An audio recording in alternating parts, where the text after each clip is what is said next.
What's going on, DT? How you doing this morning?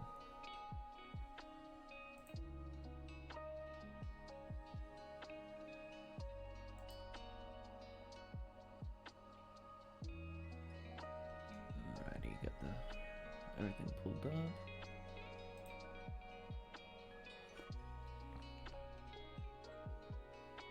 Let's take a look at some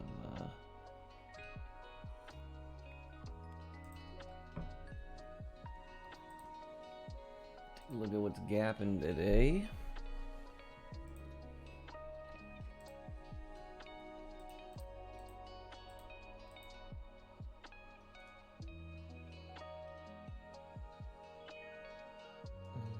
Probably play the whole the whole watch list, to be honest.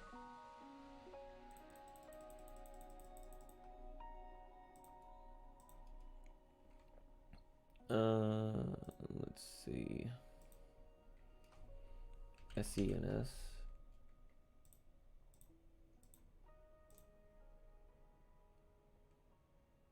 WINT.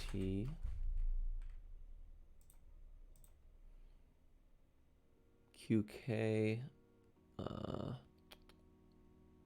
LEDS will probably have another little rally. So I'll go ahead and add that.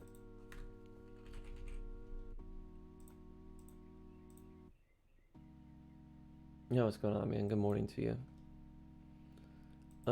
I guess we can add AMC just because I might watch it to the downside today at some point. What is Workhorse doing? I guess we can go look at that.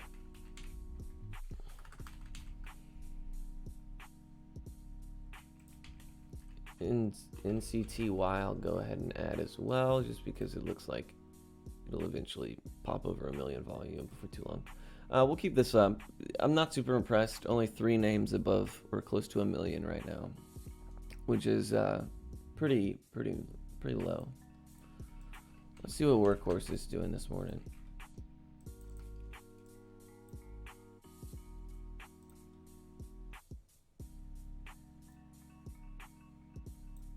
Ooh, whoops. I need to lock the layout. I always forget to do that.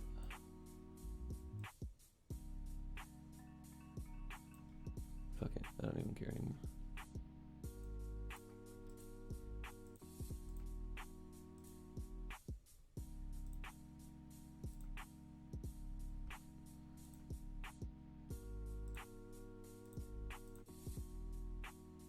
Okay.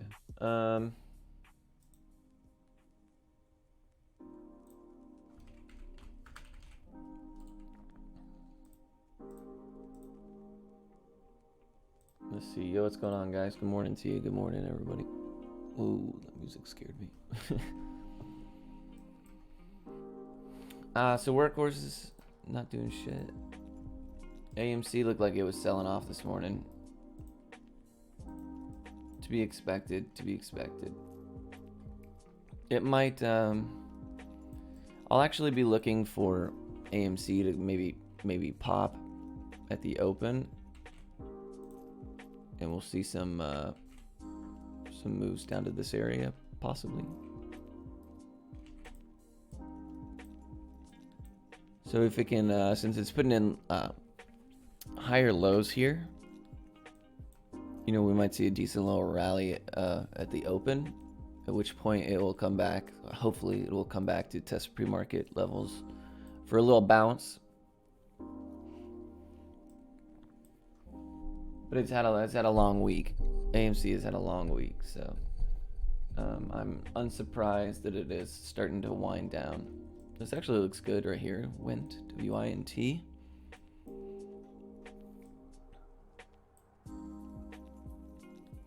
Looks like it respected almost a triple bottom right here. I'm at the 245 range.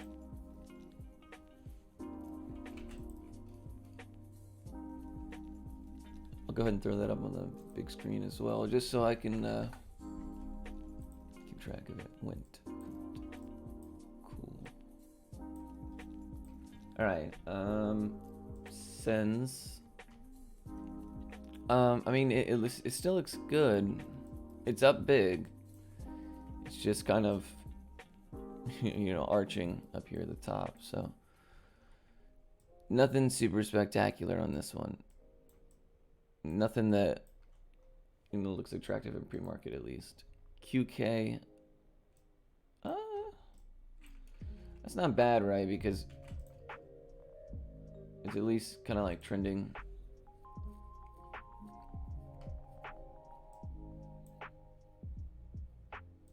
Not like blown away by it or anything.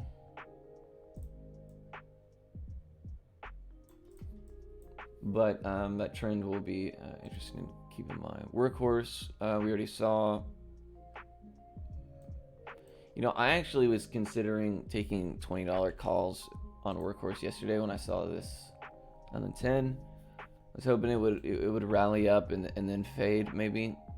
And then as it faded, it would be in the 15, 16s, and we'd see an extended rally to 20 to the next day. But now that it's all the way down here at 13, if we do see a rally, you know, we're looking at 17 or 18. More likely. So I'm glad I didn't overnight those options. Morning on premium salary. How you doing, man? Oops. NCTY. Oh, damn. That's a mover right there. Looks like it's going to attempt to flag here. I'd be looking to get some dip entries here. Oops.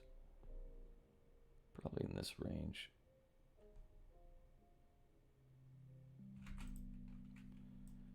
Somewhere around there, if it truly is a flag pattern. I don't play pre-market, so I'm not going to be doing shit anyways. But I'd like to see it come base around there. Now, given that it is pre-market, it's probably more likely to see it come base down at these levels.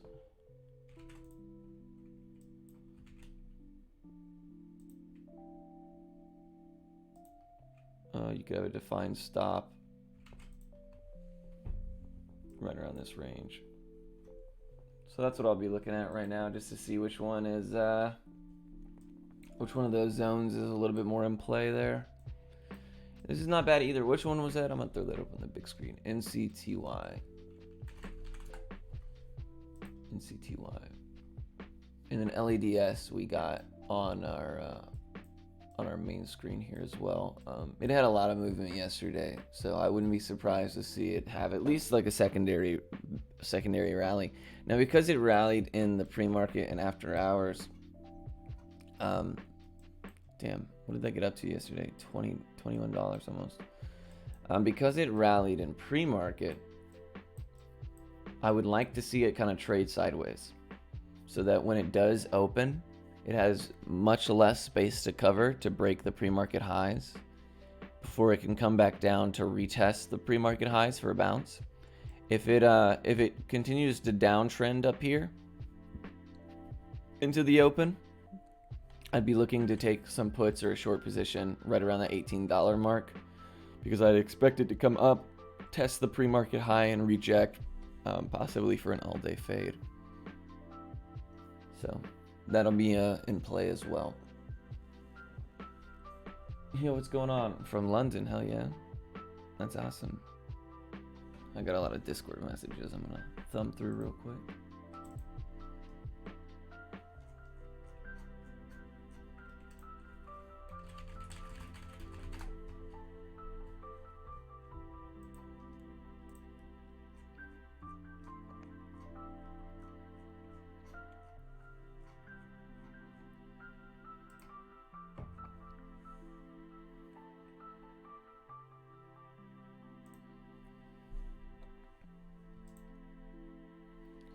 NCTY, I'll throw you guys up on that screen. Yeah, so it didn't quite, it did flag, didn't quite get the ads I was looking for. In hindsight, the bottom of my zone was fine. The top of my zone could have been right here, and that would have given us those great ads that we were that we would have liked. Unfortunate, but you know, it is what it is. Learning experience. One thing I don't necessarily like about that and making that zone that high is that, like, It's pre-market. It's a pretty illiquid situation. You can see that the volume here is not. I mean, it's great volume comparative to to this red candle, but on this move that brought us up to the high, we're not quite there on the volume. So I expect this to probably taper off right here. In which case, the downside probability and risk for a zone this high up is just, I don't know if that's something that would interest me. But that was a little move. Had you caught that in this range, you could have taken 25 cents, 30 cents.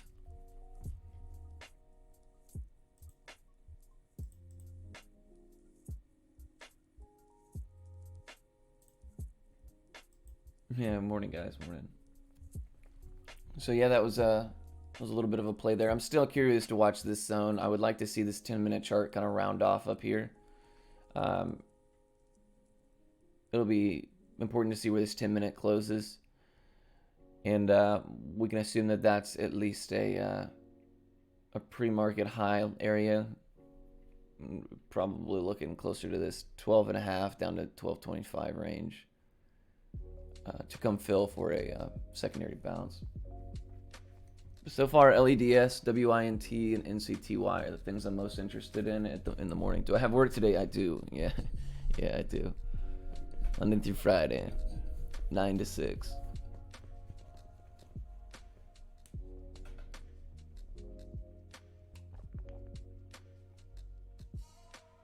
Realistically, though, I get there at like fucking 10 on a good day.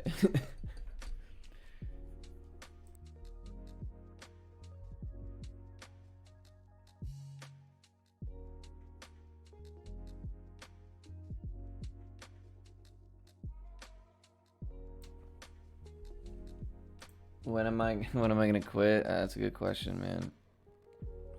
Might be sooner than I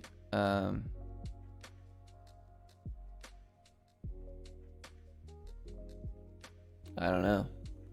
Might be sooner than I anticipated. Essentially, here I'll give you the personal life rundown, right? So this is my issue. When I started trading back when COVID first started, Chuck E. Cheese was actually hit pretty hard, obviously. I mean, it's a dirty ass place. It's a children's casino.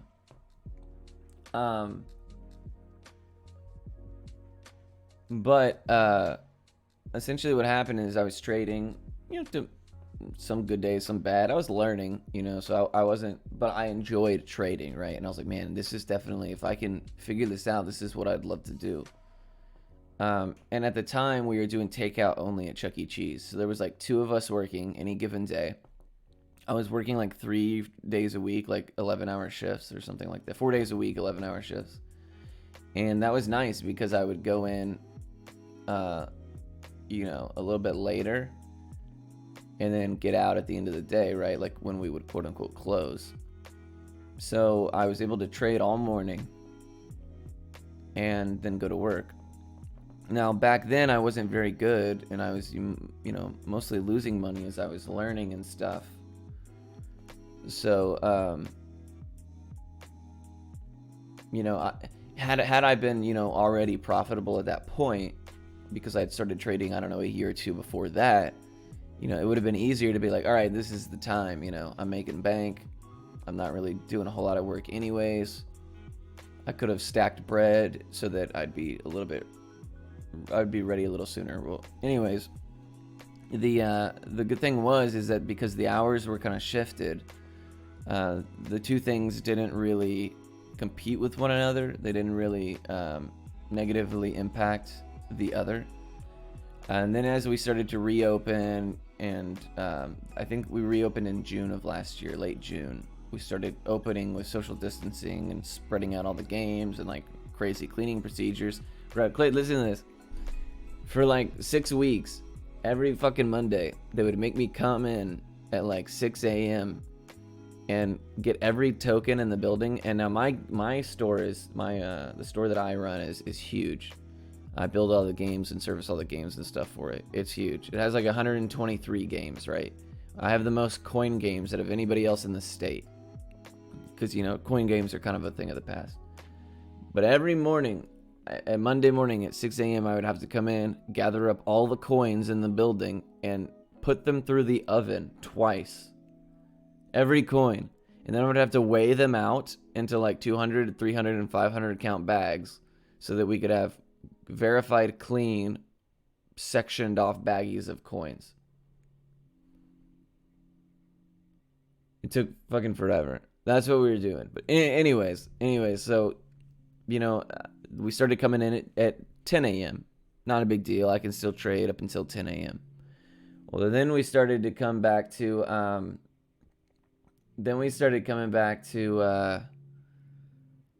getting more into the swing of things. And I was expected to be there at 9. And I was like, okay, well, now it's starting to hurt my trading because, like, there's some days that from 8:30 to 9:30, I make more than I make in my entire day at Chuck E. Cheese. So, it doesn't make financial sense for me to forfeit that hour to be to Chuck E. Cheese on time to get paid, $20 an hour or whatever. So, I just showed up late. And that's what I've been doing for, like, I don't know, what is it, May, June? It's like 5-6 months now. I've been showing up late. So the guy comes to me and he's like, listen, I get it. I'm not going to tell you to stop doing something that's more lucrative than this, but you got to understand as a boss, I can't have my people showing up late. And I was like, okay. So anyways, when I first started at Chuck E, they had me in a much smaller store. As I got good and was, with the company for multiple years, they moved me to a test store where I test a lot of brand new games that manufacturers send us and stuff like that. Huge place right next to the corporate building. So, we test a lot of corporate stuff there. So it was like a big responsibility, right? Well, I told the guys, like, listen, move me back to the baby store. Make me come in, I don't know, noon to close so that I can, you would much rather have me there as opposed to like some hourly employee. And I can handle all the game stuff from noon to close, still trade in the mornings. And it actually costs the store less because you don't have to staff those people in the evening to like be game room attendants or whatever. Because like, I could disassemble and reassemble every game in that building. You're not gonna, the hourly employees are not gonna be able to do anything I can't do. So I pitched that to him, at least maybe for 6 months. Until that way I can do both. And he was like, I'll think about it. So today they're gonna get back to me on that. And I told them, I was like, yeah, straight up, if that just doesn't work, I get it. If you can't bend the rules for me, I get it. Like, I understand. Just let me know, because I need to start putting the resignations and stuff in motion so that I'm not leaving, my team or my staff, or, because there's people under me that I train and I'm responsible for, and I have to start to get them prepared to, be without a boss for a while. So yeah, we'll see. Today will be the day that they at least get back to me, and I'll have a little bit more of a time frame. So, that's kind of a long story of my Chuck E. Cheese journey this past year and a half. I've been with the company almost 5 years, and, I like my job. It's cool. I build games and I fix games all day, and then when I'm not busy, I just dick around at Chuck E. Cheese. Like, it's not a bad gig. The benefits and the insurance are terrible, but it's not a bad gig, right? If I could do both, sure, I'd have no problem doing that.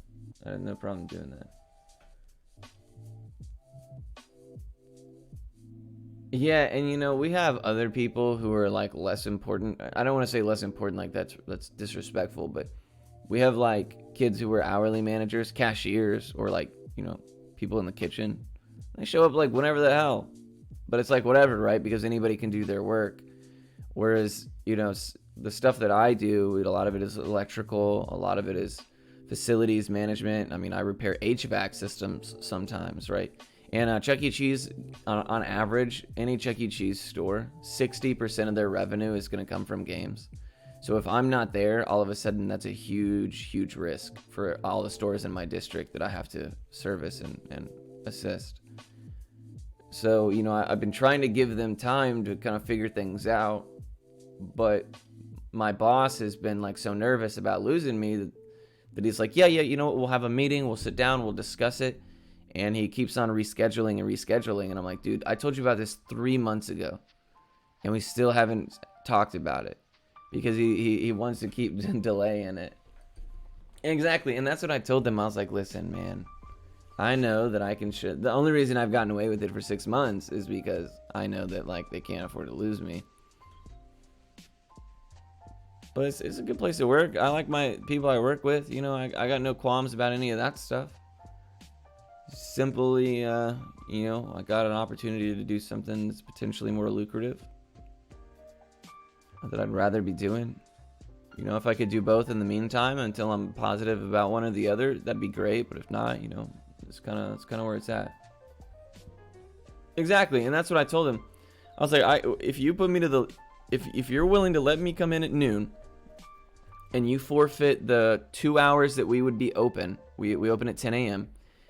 You just have to give up 2 hours of not having me there in the morning, with guests potentially being there, which is very unlikely in the summer. Nobody shows up at the fucking doors when you open, especially not in the baby store in Louisville, Texas. It's very small.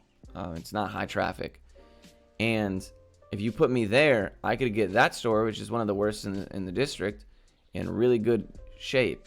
And it would cost you less because you wouldn't have to staff, you know, cast members or whatever, because I'd be there. So the low revenue store would save money and cover 2 entire shifts, and everybody would be happy. So I'm thinking like that's a good deal, right? But the guy who handles all this, like the operations manager, who's going to be the one to make the decision, he's one of those guys where it's like, nah, listen, nobody gets special treatment. I'm the boss. You know, I make the rules. So he might be willing to take a hit just out of like, you know, I don't want to call it ego, but out of like, you know, ego, I guess. So.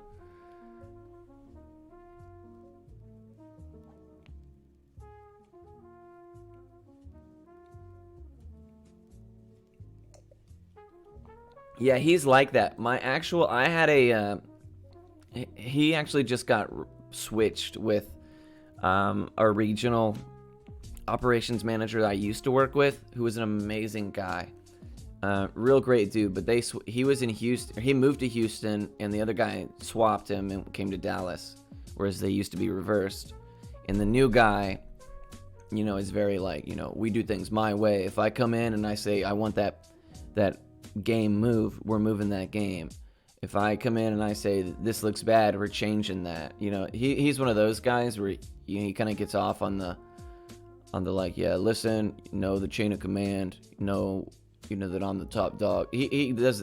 Whereas the other guy was my favorite type of boss, where it's like, if he sees an issue, he's gonna hop in with you if you're in trouble and get it taken care of as soon as possible. And you know, my whole life I worked in the service industry. I was a bar manager, bartender, and stuff like that through high school and, you know, years after high school. And it's immediately apparent that like people respect managers who are willing to like do the work that they're telling people to do if they absolutely have to do it, as opposed to the people who put their hands in their pockets and delegate, and when shit hits the fan, it's like it's just going to stay hitting the fan because they're not willing to step in and assist with what's wrong. And you know, that's just a sad reality. I think that's kind of like an older way. I think nowadays it's more common to see my preferred style of management, just because, you know, that's what works these days. And having the respect of your employees is a big deal.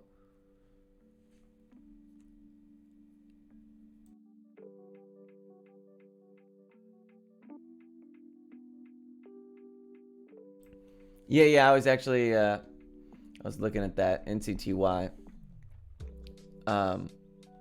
You know, we discussed it, what we would have had to do to to nail this zone here, and my God, we were talking about you could have taken it for, 30 cents or whatever, but now it's up over $1.50.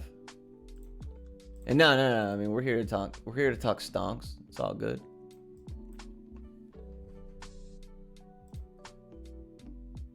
Oh, did it? My bad.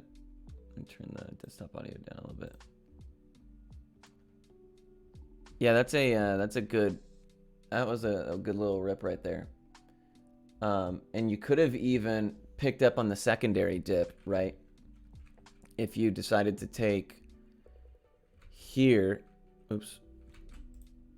Oh shit. You decided to take like here.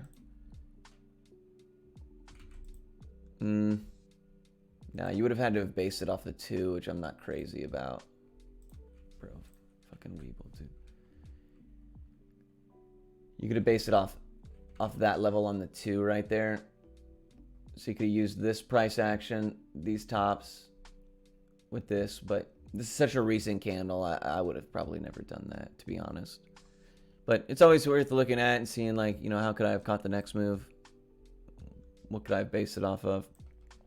We'll keep that in mind moving forward, especially if it continues to show us strength like this, right? This strength is pretty nutty. Now this goes into something I talk about quite often, where we discuss sharpness of the trend.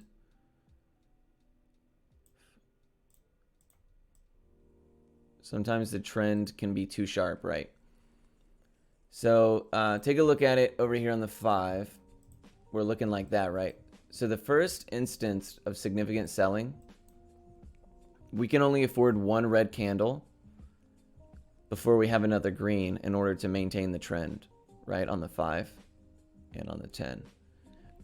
Now, because of that, if we end up with 2 selling candles, we're immediately breaking the trend. And that's a good way that I like to identify, like, how extended do I believe this trend to be? Because it doesn't have the luxury of coming down and pulling back to these levels before rallying again, because this trend has proven itself to be extremely sharp. So you might be looking at a zone.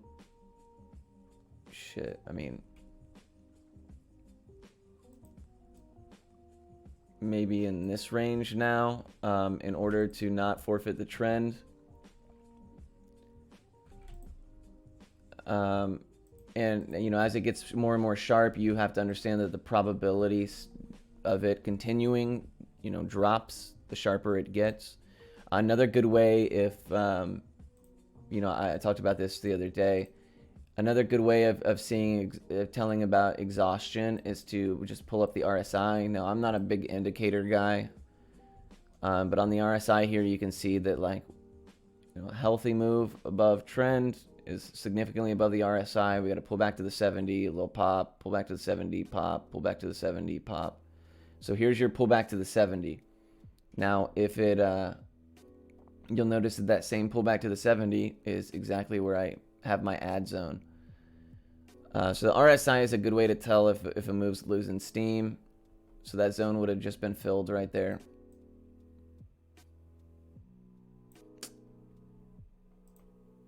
I like the RSI in that respect. It's a handy little trend tool for telling whether or not a move is extremely overextended or not. Now, using it in the RSI in small caps that's really the only way I use it, because a small cap that's running on news is more often than not going to be overextended on the RSI. But just how overextended is something that I guess is still useful information in small caps. The fact that it's overbought is, like, not a surprise, I guess is what I'm trying to say, because, yeah, of course it is.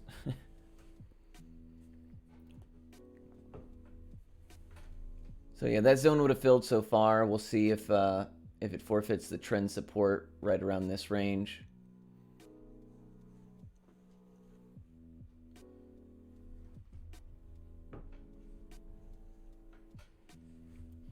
Okay, let me catch up on chat a little bit here. How do you get Weeble purple? I only have navy. This is just the This is just this one right here. This theme. The black was a little too dark for me. The white, made my eyes bleed.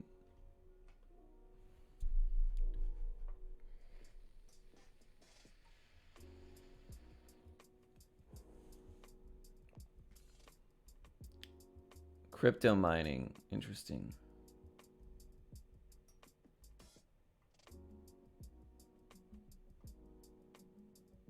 Stewie, what's up? Gaming videos, huh? Yeah, dude, I love video games. They're all video games will always be my first love. And that's actually another thing.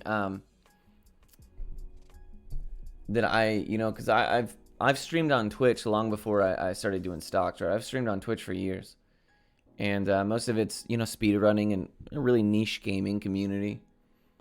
But I think that like if I was worried about income related things after leaving Chuck E. Cheese, I could supplement my income streaming from noon to 6 or whatever on Twitch, just like I always have, and probably be fine. I don't make buku bucks at Chuck E. Cheese, right? So I'm not shooting for $1,000 a day or anything even close to that to be able to live the same way I do now. So I don't know. It's scary just because I'm a creature of habit. Change freaks me out, but it's eventually got to happen. Yeah. Chinese crypto services are actually, they're odd, right? Because there's like not the level of documentation and stuff that's required over there is a little bit different. And I know that there's been talks of like SOS and those types of Chinese-based crypto companies who are actually just kind of like fraudulent businesses who, kind of doctor their numbers, say they are something that they're not, claim that they have equipment that they don't, and stuff like that, right? And because they're not based in America, their revenue and balance sheets and all that kind of stuff is not nearly as it doesn't have to be nearly as refined or well documented.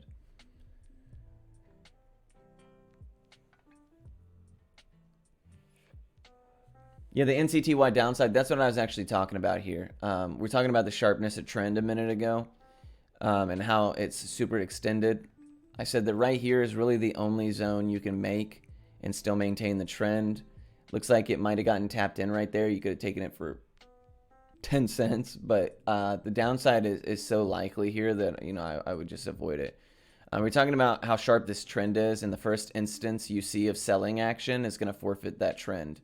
And when it does forfeit that trend, you're in rough shape because it's gone up so sharply that your downside could be pretty significant. I'd imagine it pulls back down to these 13 levels.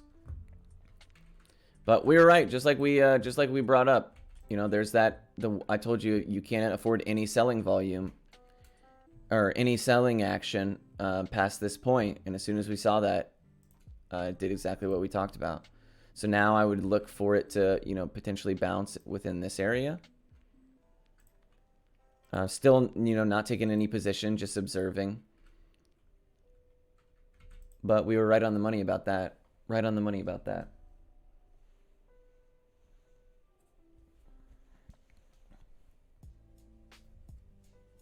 Have you ever played competitive COD? No, I haven't. I did. I was really good at Hearthstone. I played Hearthstone professionally for a little bit, which is like a card game, and it's kind of like Magic or whatever. I did that for a while. I wasn't making like a living off of it, but I was playing in tournaments and things like that, traveling. And then speedrun, I have a 20-something world records in speedrunning RPGs. Every year I fly out to Salt Lake City and do like a week-long event. It's for charity though. It's not like a paid event or anything, but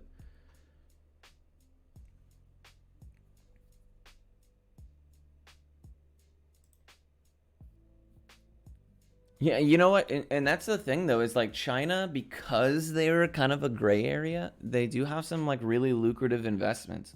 But it has to be one of those situations where you care a little less about fundamentals, because there's not as much evidence, documentation, data to really base like fundamental plays on, the same way that they're, the SEC requires American companies. But I mean, look at some of these. I think what is EDU? I think is a China-based company, and it was ripping for a while. I mean, they have a strong economy over there.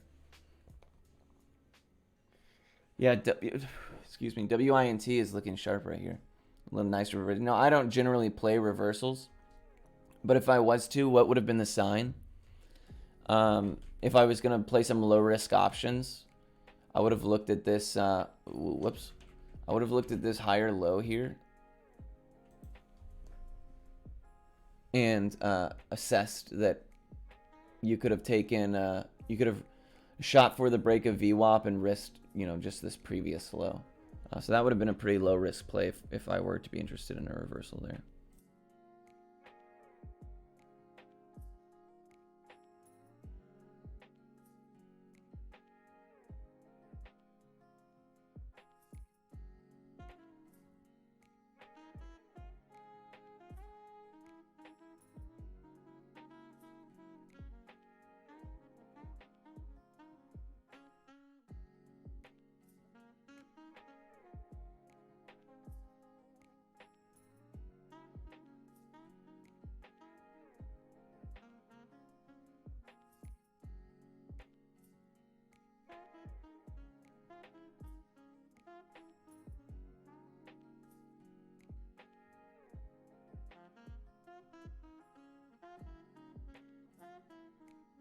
Yeah, none of this is actually like, as we talked about it, we saw the exact what we discussed and theorized take place over here on NCTY.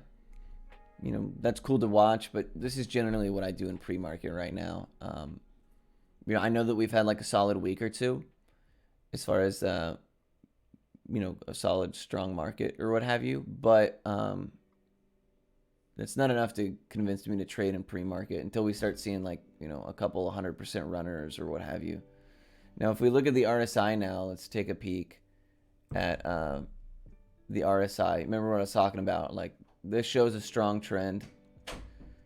As we're starting to dip around with that level, as soon as that selling volume broke down below the trend here, we're trading significantly back below what would be this 70 limit on the RSI. So, if you're just trying to get used to identifying, how overextended moves are, you can use the RSI as a way to kind of help. Just that's a fun little thing you can do until you feel a little bit more comfortable with it.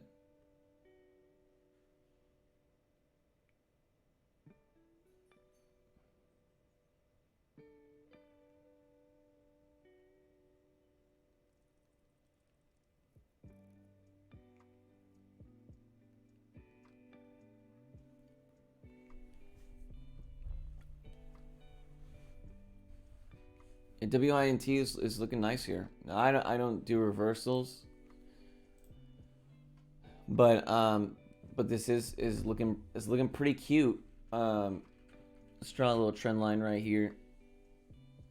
You're looking kind of in that range, which is nice. Obviously until this started, you couldn't really identify that was a trend. You could have also drawn a trend line from right here and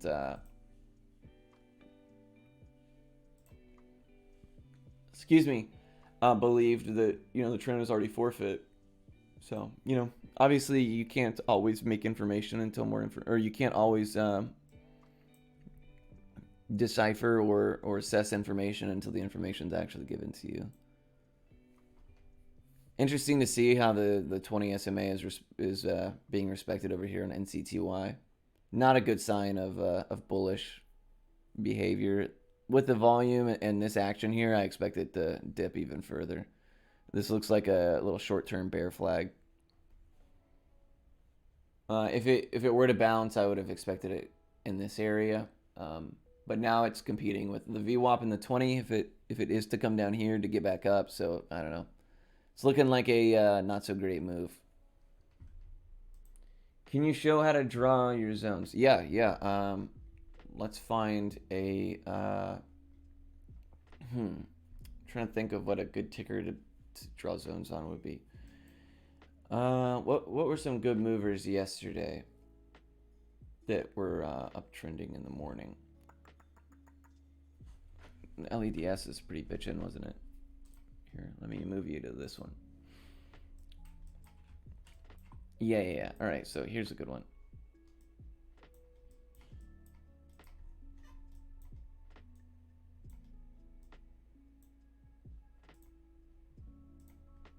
So it's quite simple. And just identifying based on feel, like what zones, because like it's easy to say, right, that I base my zones off of 5 and 10 minute candles primarily, right? It's easy to say that. But let's say right here, let's say we want to identify how we could have caught this dip. You see that on the 5, that's what that looked like. On the 10, that's what that looked like, right? So I would have based my levels off of the 5 and the 10, right? So on the 10, we could have based the level off 1326 right here. That would have given us adding down to that range. On the 5, we could have based it off of, maybe this candle's body. And that would have given us that range. Now, would I have taken a zone that was 60 cents spread like that? Probably not. So I probably would have realistically shot for somewhere. There wasn't a whole lot of pre-market action to base it off of. I probably would have made my first zone down here and not gotten filled. Simply because that's, things I can base it off pre-market levels. I can base it off of, that 10-minute candle right there. Now, if we come back here, what the hell? Oh, these must be, that must have been from yesterday.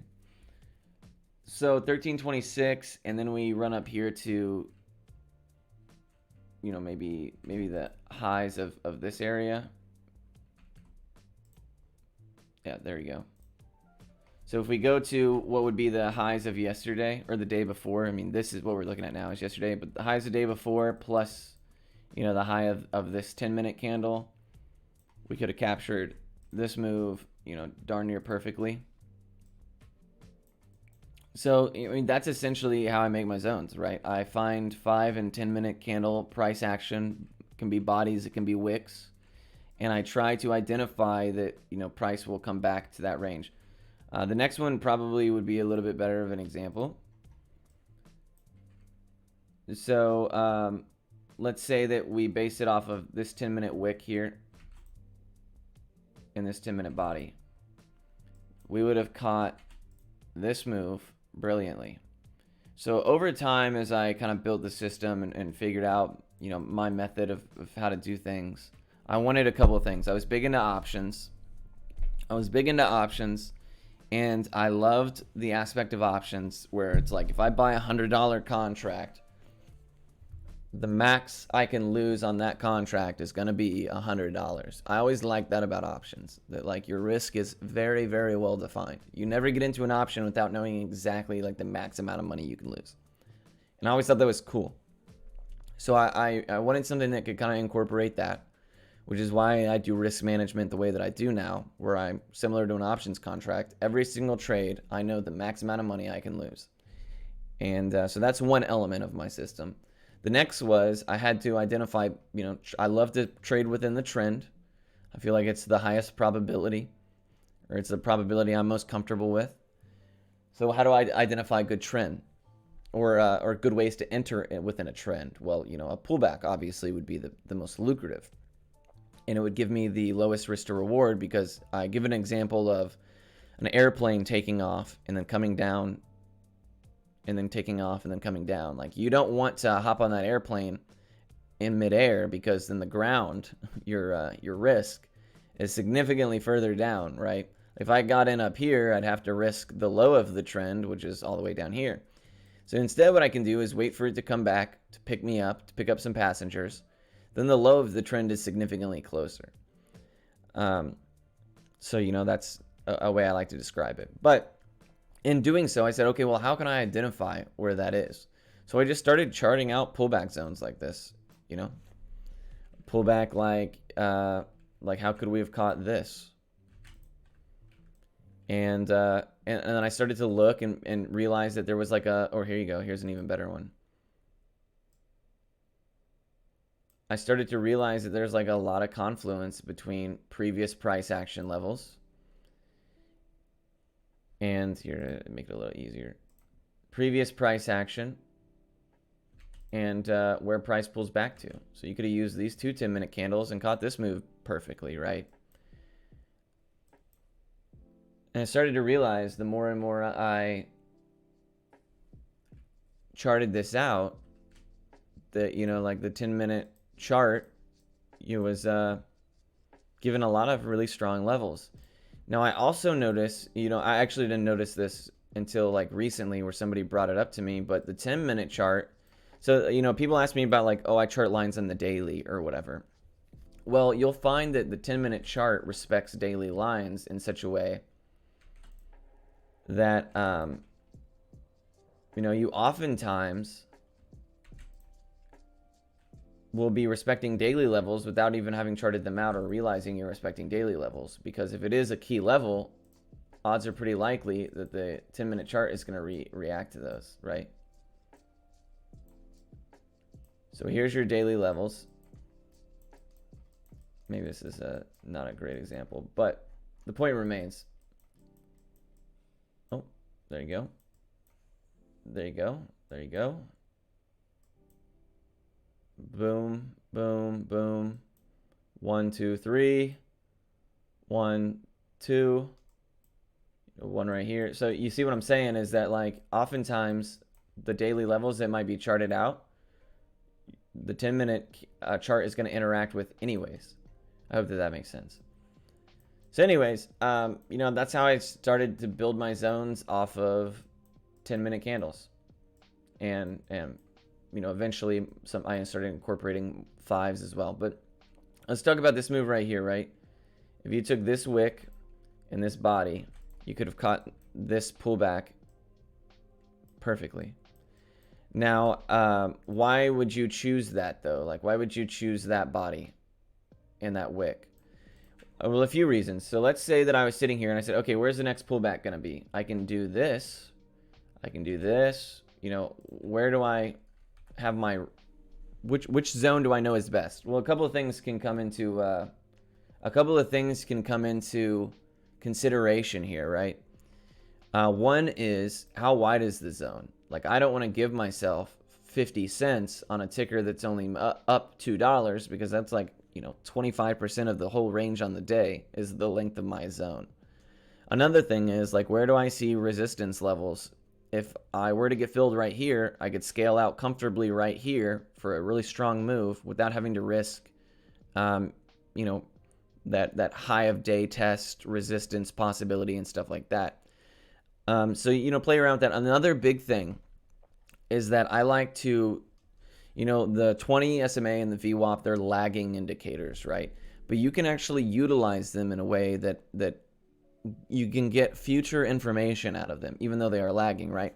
So in this case, had I built this zone right here, I could have looked at where the 20 and VWAP were, seen the price action, and said, okay, I think that by the time price is up here, if it does pull back to this range, by that time, 20 and the VWAP should be right there, and you would have been absolutely right. So right here, you could have assessed with VWAP and 20 right down there. Let's say you were just looking at this. You could have said, okay, yeah, it looks like a pullback, you know, to 14 is going to put me right next to 13, is going to put me right next to where VWAP is eventually going to end up. So I do a lot of that as well. Like, if I have multiple zones I can choose, I'm always going to choose the one where I feel like I can incorporate VWAP in the 20 as support over the others. Now, sometimes that leaves me not getting filled because my zone is too low. And so be it, right? That's okay, because I don't lose any money being wrong in that case. But if I make a zone way up here and, you know, it crashes through, all of a sudden I've given myself significant downside because, you know, I was just so dead set on being in the move as opposed to getting a good entry. So hopefully that makes sense, and that's a little bit of clarification. As far as like, how do you make levels and what have you, that is something that, through a lot of testing as I, kind of built my method and got experience and all that stuff, I started to be able to just kind of see, oh yeah, I think that this pullback right here would be a good healthy spot. It could incorporate some key levels, the 20, the VWAP, yada yada. And you just get used to it. Your zones get better and better over time as you start to get more and more used to things. And then another big thing is, just like I've mentioned multiple times, if you end up missing a move because you're too low or you're too high or whatever, you immediately chart out the levels that would have netted you that move, and then you look and say, okay, what could I have done to have picked that zone? Maybe I could have chose a different spot on the 10 and the 10-minute chart. Maybe I could have incorporated 5-minute levels as opposed to 10-minute levels. And another thing that's very important is when you're doing a trend strategy like this, you don't want to give yourself a zone that's way too low, right? Because if you give yourself a zone like way down here, you got to worry now about it forfeiting the overall trend.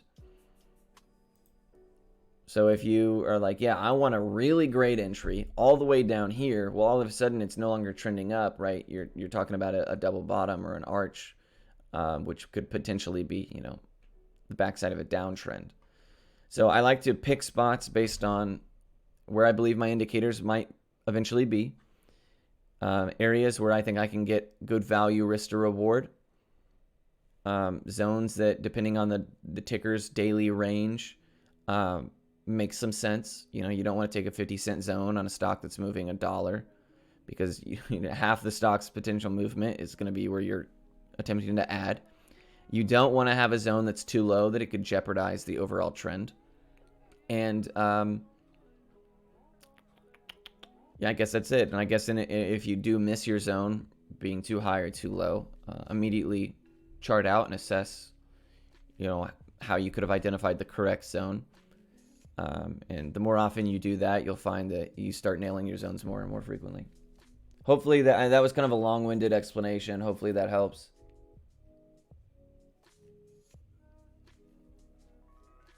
Do you have hard stops? Yes, absolutely. I use nothing other than hard stops. I don't do mental at all.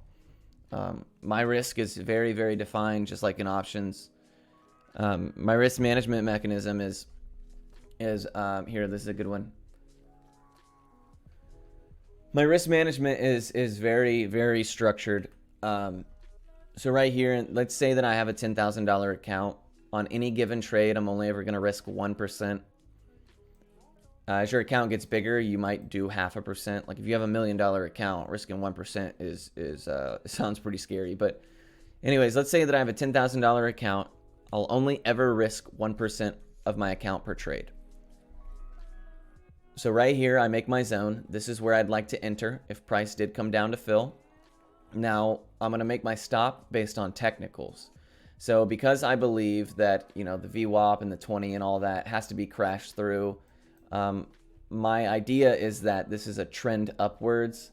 So I know that if it comes past this area right here, that this is, the previous bottom of the trend. If we break that, I know that that trend bottom is not holding and that we're now no longer trending upwards. So I'd like to be stopped out based on those technicals. I don't make my stops based on just like, 20 cents or 10 cents or whatever. So I put my stop down here. Then what I do is I assess that, okay, this is a 20-cent stop. Let's say it's 12.80 to 12.60, 20-cent stop. If I'm risking $100 per trade, because that's 1% of my total account, what can I do to make the bottom of my zone and the distance to my stop equate to $100? Well, I will take a position size according to that. So 20 cents means that I can take 500 shares max to maintain that risk of $100 and no more. And, and that's how I do my risk management. So it's very defined. But in order to maintain that risk management, back to the question of hard stops, in order to really, really nail that down and, not, play around with it and have that definitive risk, like I do, you have to use hard stops. Because if you used a mental stop, it could go against you. Also, sometimes mental stops, if price comes against you real fast and you just fire off a market order, you might end up getting filled down here or up here or whatever. Whereas hard stops, they don't leave any room for that kind of thing to. And sometimes price does come down and market fills you pretty shit. But that happens way less frequently when you're using hard stops and when you are using mental.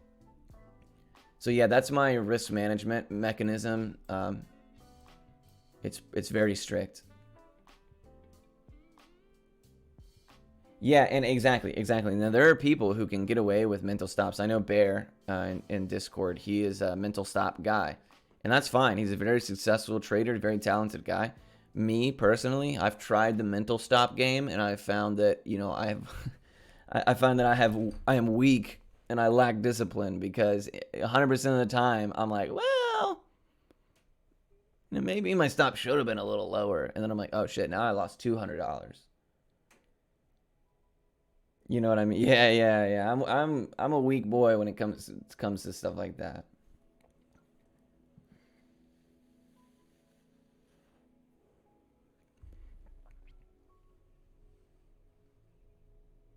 Yeah, so I understand that, right? I understand that. And having a definitive risk system where I can only ever lose this dollar amount or close to it, obviously market fills will put you sometimes a little over, a little under. But if you say that, like, yeah, I know that no matter what, if I take a trade right here, I'm only ever going to potentially risk $100 and my profit targets will be up here. So I'm looking to make 60 cents to risk 20. That's a 3-to-1 risk to reward, $300 to $100. Once you have all that data ahead of time before you enter the play, that gives you so much more confidence. It takes, I love my system because it almost has the psychology priced in, right? That's almost already factored into the strategy. Because once I put my bids in and I put my stop in and I assess where my profit target is, there's nothing for me to do other than execute when it either goes to here or to here. Now, if it comes here, the computer will do it for me. If it comes up to my profit target, I scale out or do whatever. So while the trade is taking place, there's nothing for me to think about or to talk about or to get worried about because, like, I've already established I'm either going to make this much money or lose this much money. That's it, right? That's the equation. And there's a lot of people who are, my method is very scalpy and very methodical and defined, and I like that. That is what my personality needs. Anytime I take a pattern, my favorite patterns are all patterns with very defined risk, where I can be like, yeah, this pattern fails right here at this level, that's where I want to be stopped out. Any of the strategies or ideas where there's like a little gray area for you to kind of like have to assess where you believe you're wrong, I don't do well with, because I need a definitive, you're wrong, what you thought was going to happen has been proven to not be happening, you need to be stopped out. That's what I prefer. How important are hotkeys to your execution? I really fuck with hotkeys heavy, to be honest. I love hotkeys. Now on Webull and Thinkorswim, hotkeys are definitely lacking. Oh yeah, you were totally right. Sorry, I missed your BBIG message earlier. You were totally right about this. This is a big boy. It's a great game. I love hotkeys. I came from DOS where I had hotkeys and I used them quite often. Webull and Thinkorswim, your hotkeys are more limited to either buy or sell, which is fine. Having a sell hotkey is really handy, especially for when you're trying to sell on pops or get out of positions quickly. That's great. Otherwise, because my strategy kind of slows things down a little bit, I assess an entry, a stop, and a profit target usually before price moves into that area. It kind of slows down the action and gives me time to, I set my bids manually, so I usually don't hotkey my ads, and then I'll type in my stop manually. And then the only thing I really have to worry about is either scaling out or taking profit. Exactly. Active Trader is amazing. Active Trader is really good. I love Active Trader on Thinkorswim. I wish that more programs would do it. I already had some money in Webull, so I figured I'd throw it into Webull. Now I'm still kind of questioning whether or not I want to stick with Webull or move back to Thinkorswim, because you can actually use DOS on Thinkorswim, I found out yesterday. Roboto came in and told me that. That's what Roboto does. And I really love DOS. You pay like $100 or $150 or whatever for the software every month, but like that's totally worth it in my opinion. DOS's executions are fucking sharp. And the hotkeys are so nice. Thinkorswim could really do a lot with adding some more hotkeys. Their hotkeys are very limited. Yeah, no, you can definitely fat finger some hotkeys, bro. That has happened to me. I can't tell you how many times that I've been trading large caps, and I bought 100 shares of Tesla, and then I accidentally sold 200 shares. So instead of taking profit on a good trade, I took profit and immediately went short on a trade that's going up. You know, that hurts, dude. That shit hurts, but it does happen. It does happen. You do get used to it. You eventually learn to kind of like space out your hotkeys and things like that. But I mean, that's just something that you get experienced with. What is DOS? It's a platform. Yeah. It's just like Thinkorswim or Webull or what have you. It's not a broker. It's a platform. It's pretty bare bones. Like it's pretty analog. It looks kind of dated, but it's very, very simple and very quick.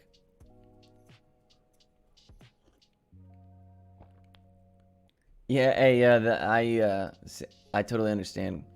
When I was so I used to I used to trade my firm and my personal account at the same time, and I would just alt tab between the executions.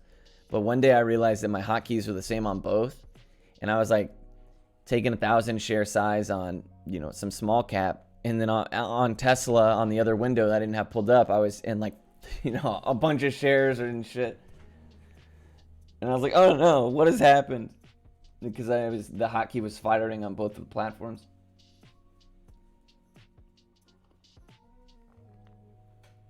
I stopped trading at the same time really quickly as a result of that. Yeah, DOS, DAS, not DOS like MS-DOS, which is also dope. There's a lot of really amazing RPGs in MS-DOS. What's going on, Swelly, by the way? Hopefully you're doing well today. So yeah, hopefully that is some answering all your questions. I don't know if I missed any. I'm thumbing through right here.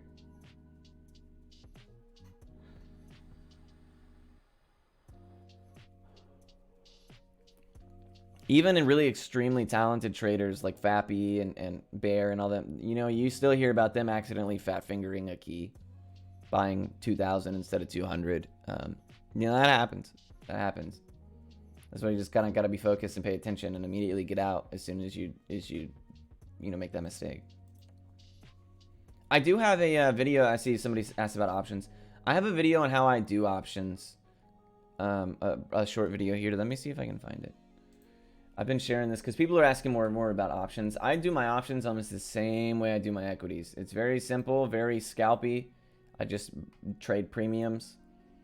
I don't hold with the intention of ever exercising my options or anything like that. I will send you that video. I do the same thing. I chart zones and I put descending bids for my option contracts. I've never actually used a stream deck. I've actually heard some good things about that though, because you can kind of almost build your own hotkeys, right? That sounds pretty interesting. I wouldn't be opposed to trying that out.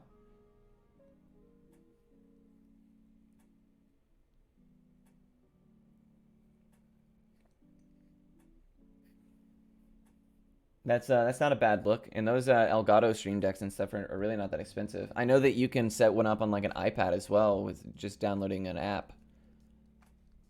So it looks like we're finally getting our test of the zone on what is this, NCTY over here, but yeah, we identified that the trend was extended and at high risk. It failed, bounced a little bit, but remember what I said, when these trends fail like this, these really sharp trends, you're looking at lower highs and potential fades for the rest of the day. Now, because it happened in pre-market, it has the luxury of big volume coming in to try to scoop price up at a discount and potentially pushing it up and resetting that. But if you saw this action in the middle of the day, you can almost guarantee that once that trend fails and this next rally is a lower high, that you're looking at a shorts will lick their chops right here at this move. Shorts will lick their chops. They'll look to add right here. They'll look to risk, you know, something like this, and they'll sit and hold for a good long while as it breaks through key levels.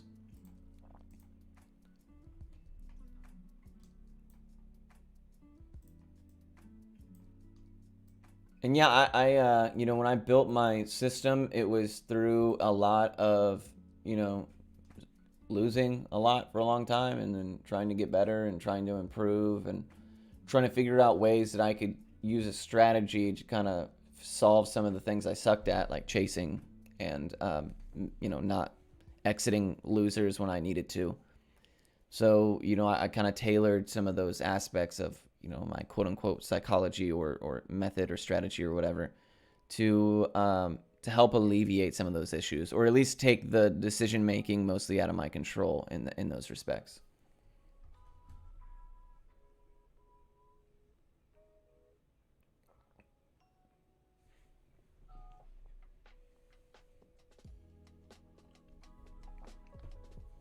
Yes, Welly, you have a Stream Deck, don't you?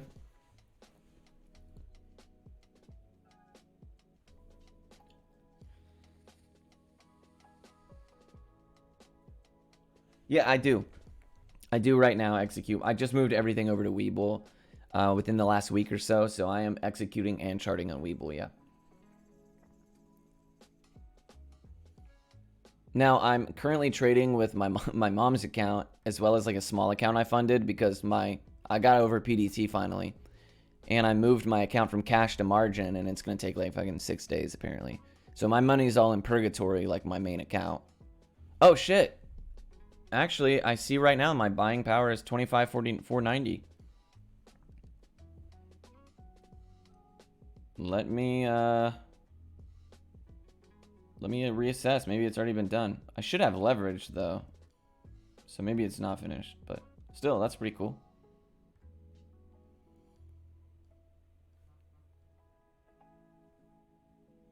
Yeah, thank you, thank you. Hopefully you can. Yes, yes. I can actually link you to where I do like a video explanation of my risk management. I have all my stuff on YouTube, but I usually incorporate like those little lesson-based videos with my reviews for the day. So sometimes they're a little bit harder to spot. Let me see if I can find it for you. Yeah, here it is.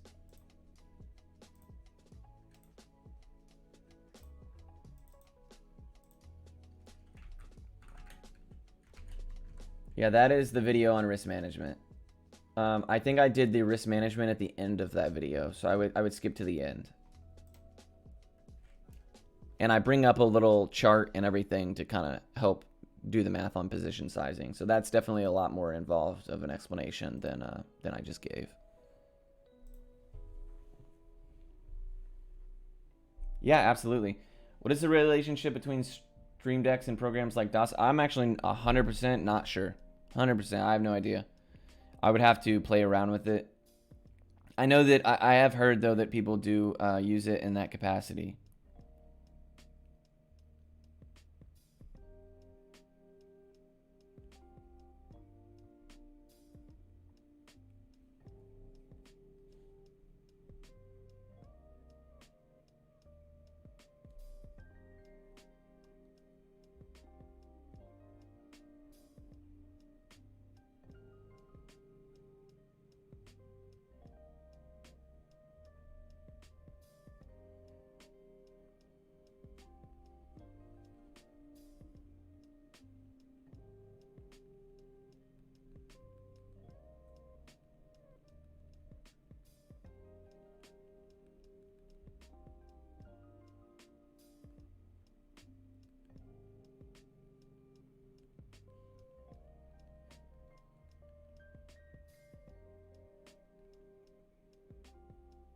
Okay, so it's still not, my account's still not ready yet, but it's looking different than it did yesterday, so hopefully that means it's almost done.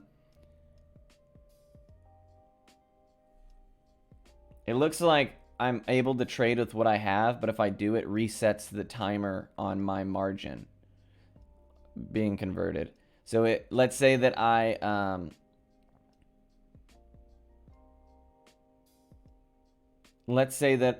traded with some of my money now, it would reset that 4-day ticker or timer or whatever back to 1.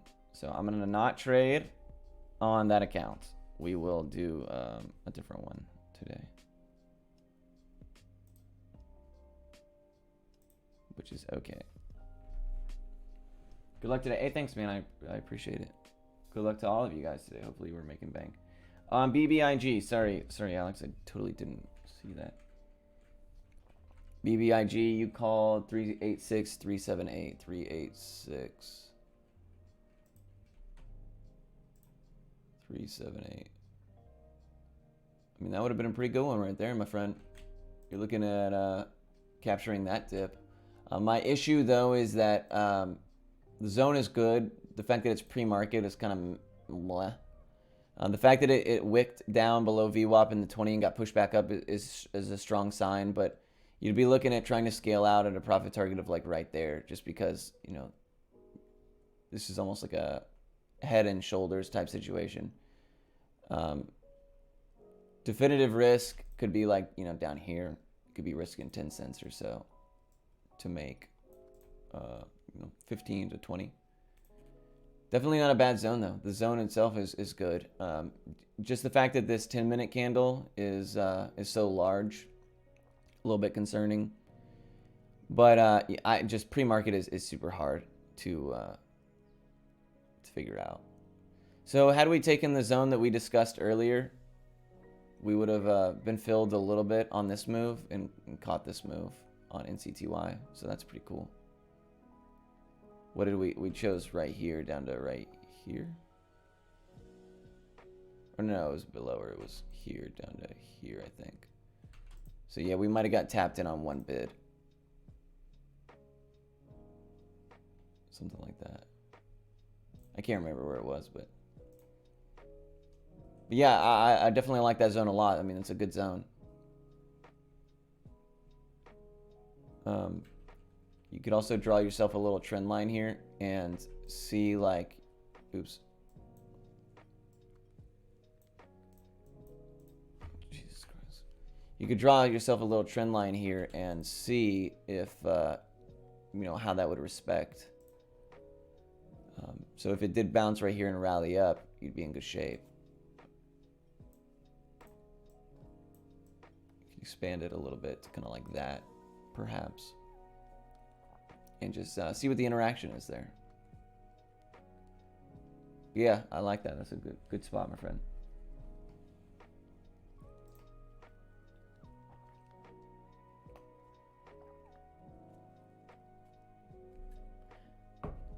Went 2.4 to 2.3. Where is Wind? Do we have it pulled up? We don't.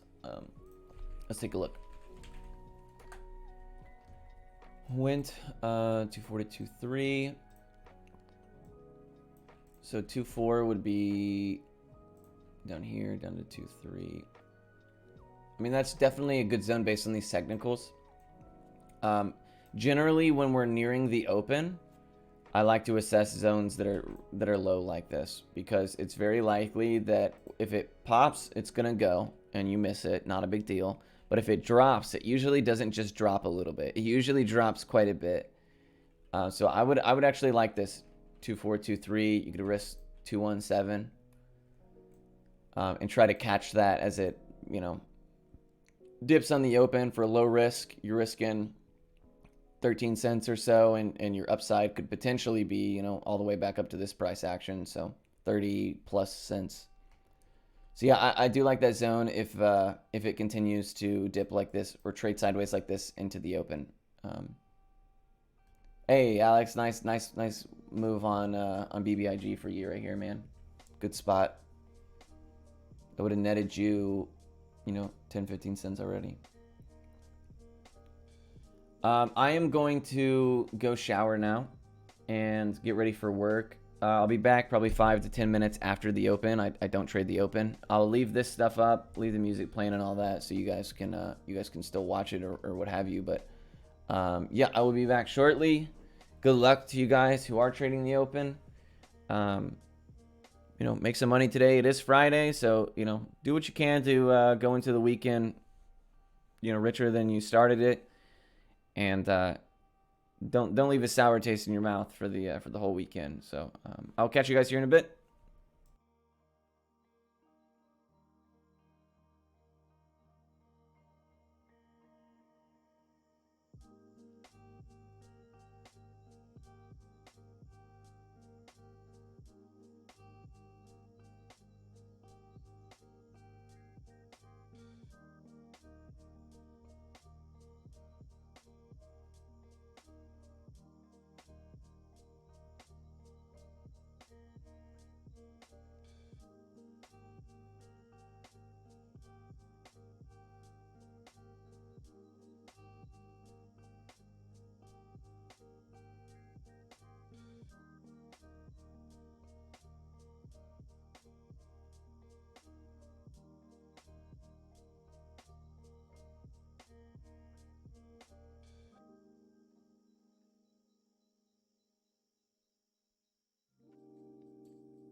All right, what is up, guys? I have returned.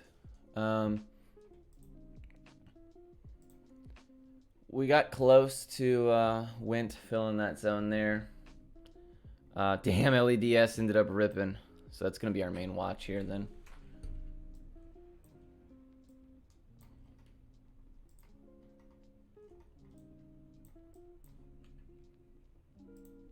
I ended up right out of the shower taking calls on Candy, KNDI, and they're up handsomely right now. $8 calls.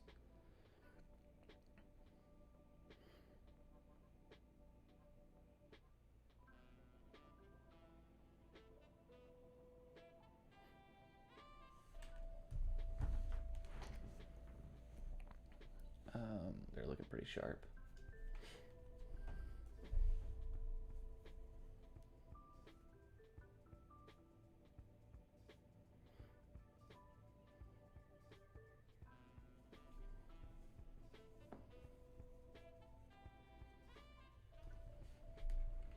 So LEDS looks really, really good here. LEDS looks good.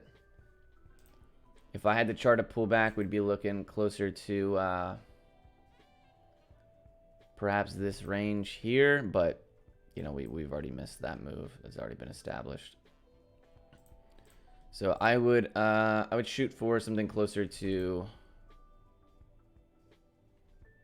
2084, maybe the $0.50, 2050 here. I'm not 100% confident in the zone, so I'm not gonna take it, but you know, it's still pretty darn extended here.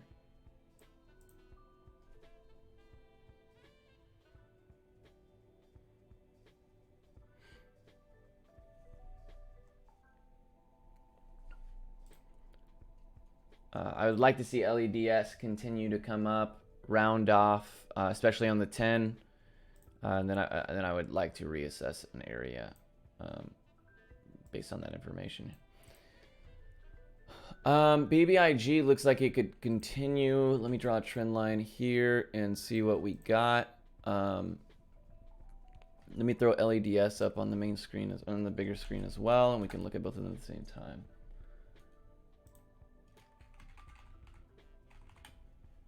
Right, so this is what we're eyeing here. BBIG, I'm not 100% certain of or comfortable with yet.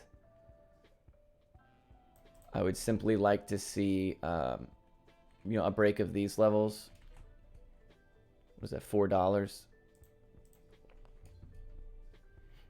LEDS.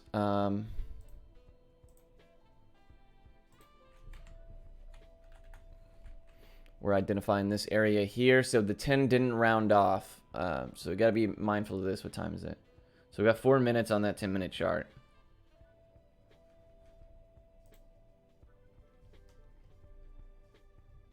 I would like to see that 10-minute chart stay up here. If it comes back down here, all of a sudden we need to reassess the zone closer to, you know, down in this level.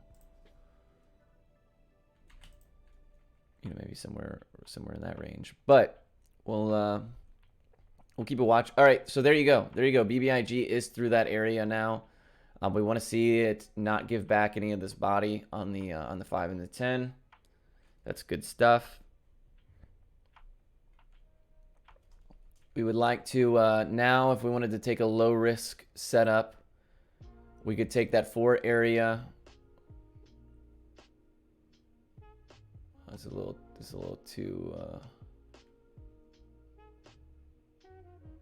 Yeah, 4 down to 3.9. I think I like.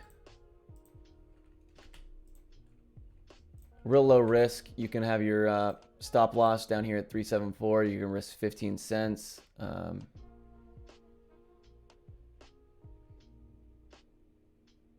We're going to see for this area's test to send price back downwards. 4 down to 3.9.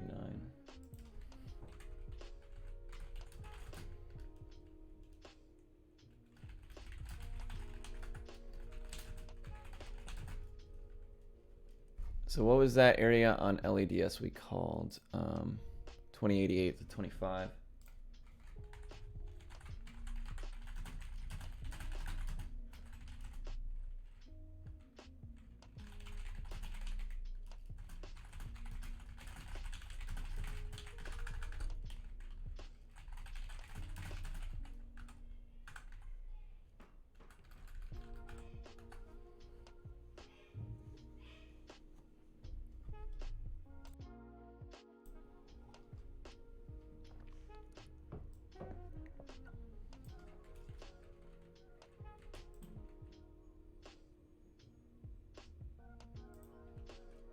We'll spot that range right here. For now on LEDS, looks like this area right here is going to be a area of major resistance. If it does break above these levels, that's dope. Oh shoot, it sounds like the trash people are here. I gotta take the trash out.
All right.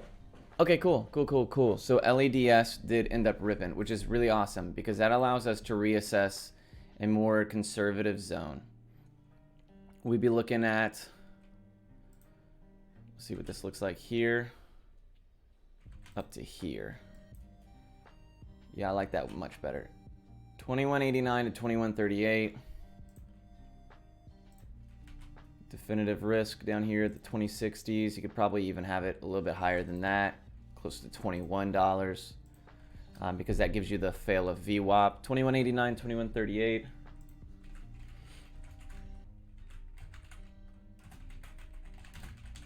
Oh, damn, she's still ripping. I should probably wait before I call anything, because it looks like she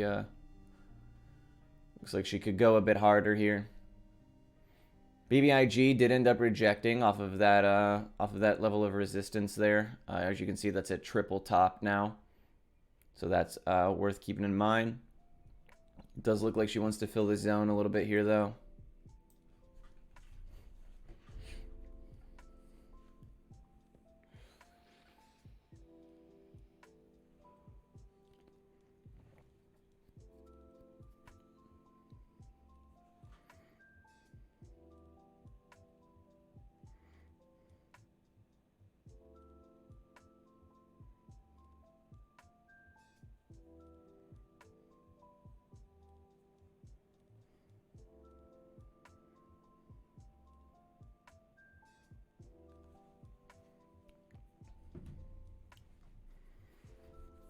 Okay, so seeing this new level up here, we have to keep in mind that, you know, this, we could look to see it round off up in this range on LEDS, which is dope. I'm still cool with this zone, I actually think. Maybe extend it a little bit up to the top of this wick. This is a little too narrow.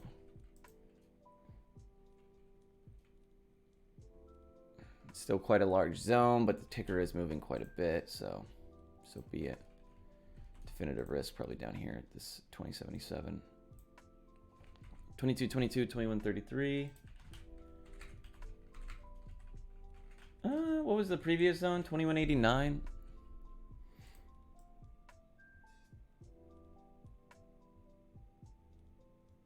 What was that based off of? Oh, the body of that? Yeah, actually, that I do kind of like that.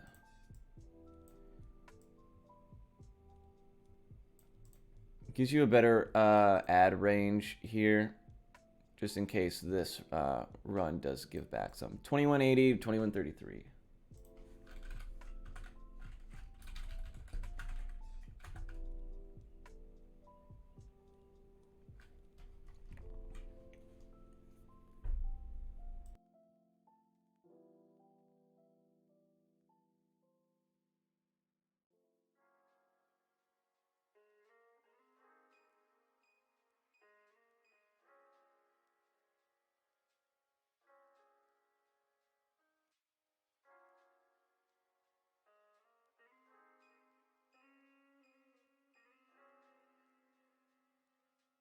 And just like that, the zone is trivialized.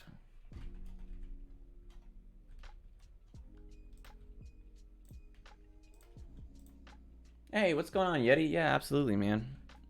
So we're going to look to be a little bit more aggressive with our zone here since this ticker is showing so much momentum. Maybe I want to give myself a little bit more on that. 2146, 2217. That looks all right.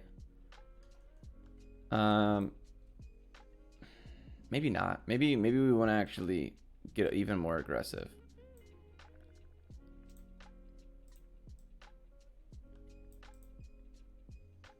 Yeah, 2247, 2202. I'm trying to account for where VWAP might be.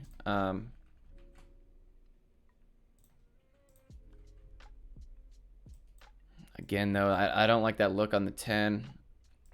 But it is showing so much darn strength. So maybe...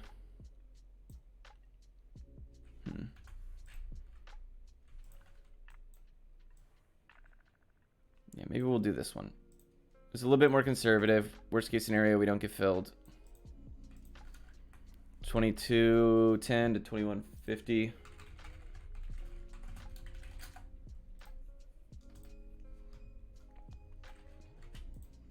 We already know VWAP will... Oops, shit. We already know VWAP will be there. BBIG, look at that. It tried to respect the zone. If you took the zone, you might have gotten filled on the very top bid. But, you know, that's unfortunate. We couldn't get a little bit more meat on that trade.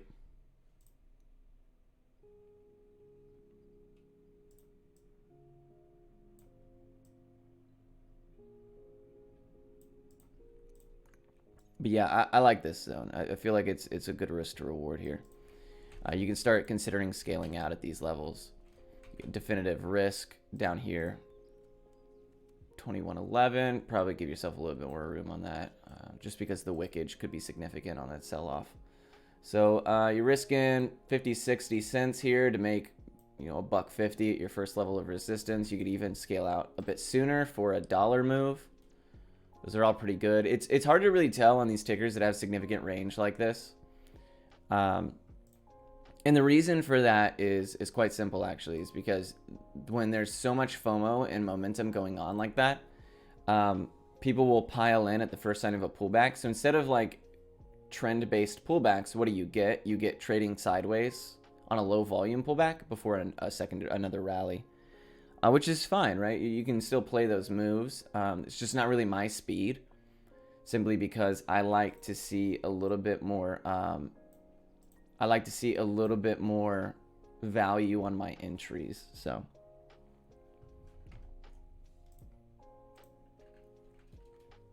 BBIG is now coming to fill the zone here. You got the VWAP and 20th support. You could probably even raise your stop up to, you know, this area, because that would give you trend fail. You're looking at a 9-cent risk to a 20+cent upside. Even if you wanted to scale out a little bit early, you could 1-to-1 that. Ooh, yeah, there you go. So trend line support right here, you'd now be filled in full.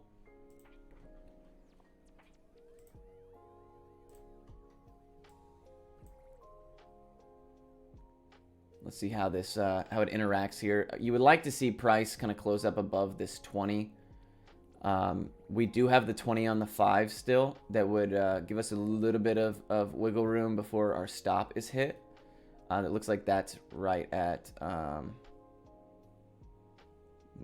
284, 285. Mm-hmm. Hell yeah, my man. I'm actually in KNDI right now on call options, $8 calls.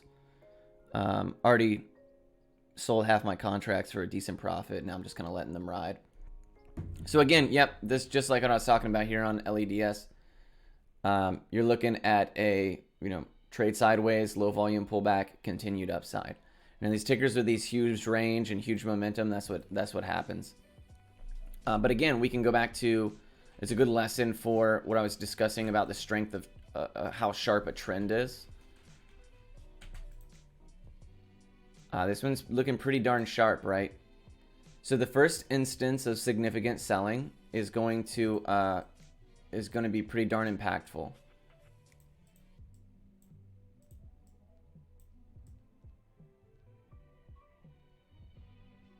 because of how sharp that trend is looking.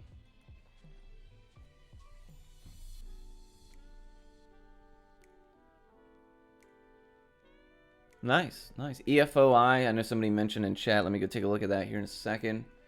Kind of interested in this LEDS move, but I don't know that I like the action on it here.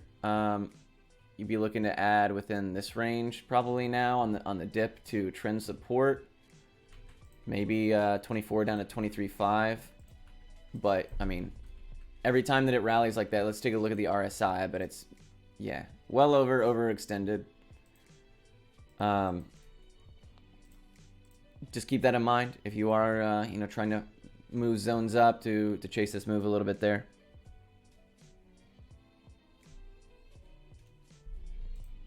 What a rip, dude. This fucking ticker. So yeah, I'd be looking at 24.30 down to 23.5. And that's my final zone before reassessing on this one. 24.30 to 23.5. 24.3, 23.5, LEDS.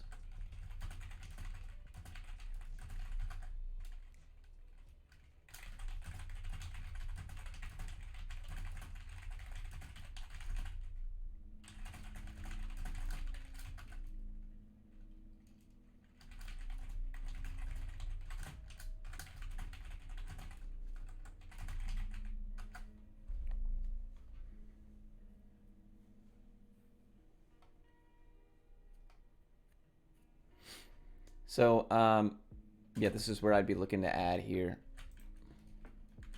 If I had to. Again, I'm not playing today at all. BBIG is looking solid, though, guys. It's looking solid. You would have already been able to scale at your first PT here.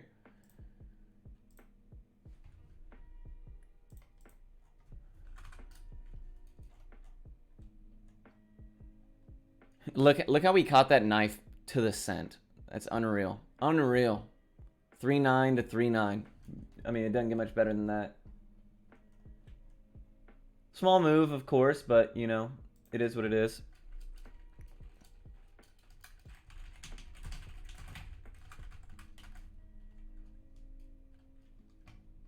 Let's go take a look at EFOI. There seems to be a lot of action on that one here. EFOI. Okay. You know, this is not terrible. This is not terrible. This gives us a couple of different places where we could place zones, though, right? Which is always nice. It's always nice to have those options. You know, we're probably going to base this one off of the 5 simply because it gives us the most range. It looks like I can look to incorporate the 20 and VWAP as well. So I'm going to be watching EFOI 5.9 to 5.8.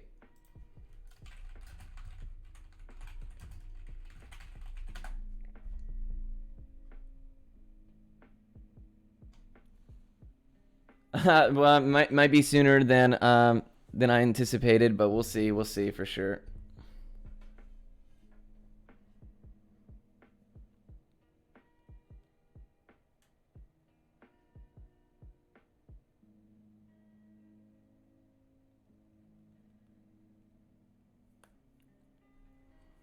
I fucking love options, dude. There we go, BBIG. What a move. To the cent. To the cent, boys. To the cent. We took it for a full profit target scale out. Yee-hoo.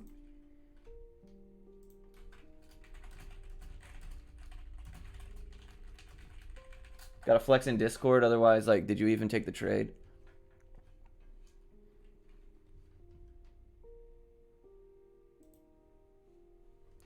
So that's a beauty right there. That's a beauty right there. You could have taken, what is that? 25 cents. Easy.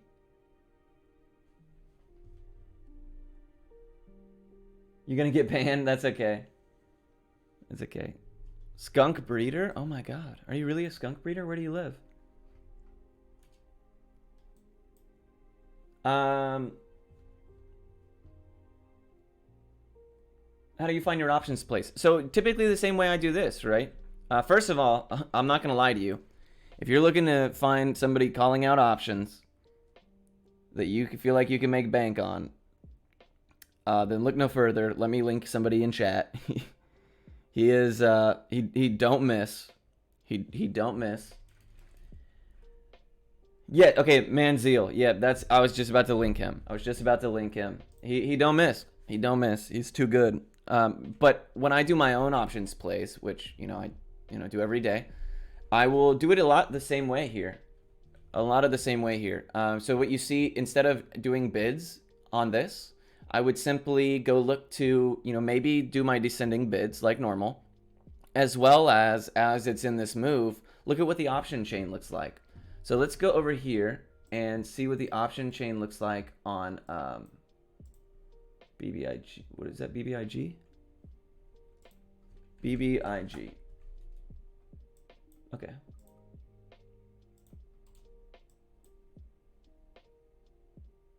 Oh, it's like frozen. Here, we'll open up the option chain right here.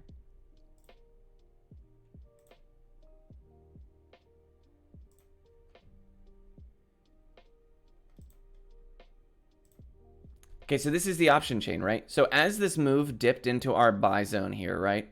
As this move dipped into our buy zone, we could have looked for the nearest out of the money option contract. So at this point, it would have been $4. If that's a little too expensive, you can go down to the next one. Although, the closest out of the money is usually going to give you the strongest moves. So we quickly could go over here to buy a call. See what the mid price is at. Now, as price was down here, you're looking at closer to, I'd imagine, you can pull up the option chart. I generally don't. But as it's dipping in here, you would just watch and see as the price is moving. And you'd say, like, do a 45, right? And you'd hit a 45 right here. You'd buy a contract. And then as it dipped some more, you add another contract. As it dipped some more, maybe add a couple of contracts. The same way you do descending bids, you would do descending option contracts, decreasing in price as it goes against you. Now, the difference being, look at that, guys. Look at that move. Damn, I wish I was trading today. That's a gorgeous move. EFOI is pull into our zone, but I'm not sure that I like that action on the 5. Regardless, so on the options, yeah, I would do it the same way that I would do my descending bids. Sometimes you can win on a trade with shares and just double up on the win with options. The issue is if you're doing both at the same time, you kind of have to be more mindful of options because when they come against you, they come against you quick. I don't hold through the pain. I simply cut my losers very quickly, and then I'll re-add if I think the move is going to continue going in my direction later on. Because options are dictated through buying and selling, bid and the ask, much more quickly. So your mid price right here, let's say that you bought it at 50, you could have taken $18 a contract right here. So for every 45 bucks spent, you could have probably made $15. Which are really solid returns. Really solid returns. Now, of course, I'm just kind of making those numbers up. I don't really know what... Oh, boom, 70. I don't really know what the mid price was at. When it was down here, that's something you'd have to watch as it's taking place. But yeah, that's how I do options. I actually have a video on it as well. Let me see if I can link that to you guys. Yep, here it is. Where's my chat?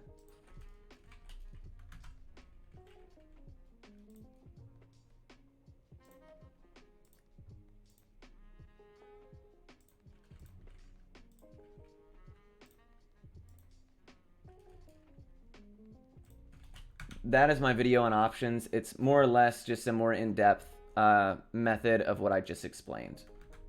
Hey, 50 Cent and Chriso, thank you guys so much for subbing. Alex as well, man, I appreciate you guys.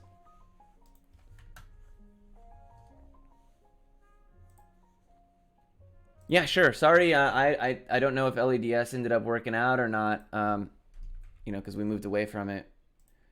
Damn, look at that BBIG move, though. Wow.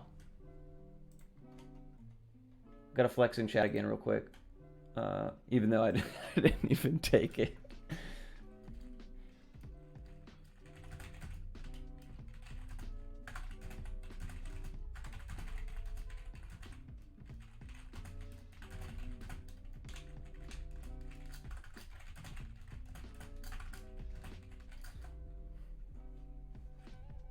They don't know that.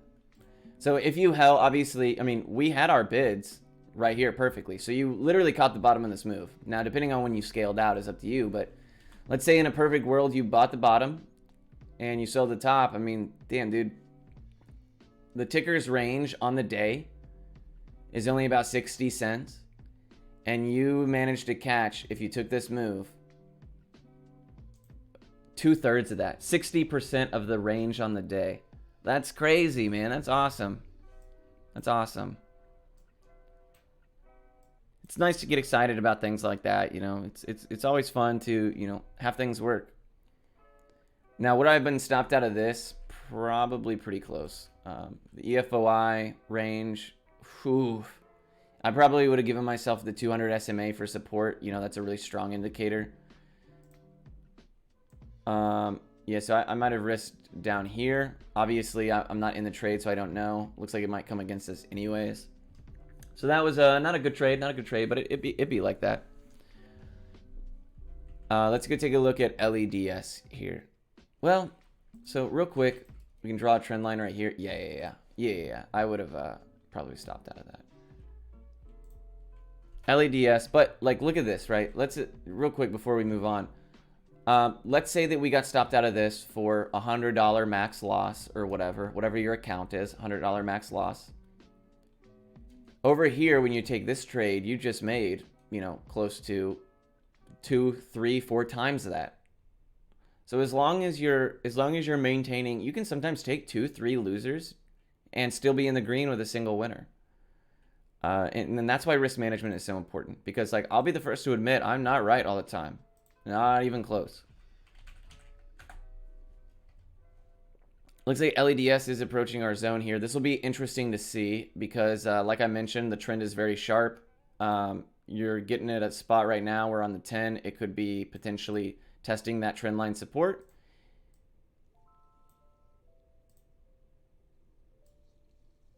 I hate Weeble's snap to grid functionality. It's quite annoying. Something like that. So this will be an interesting interaction.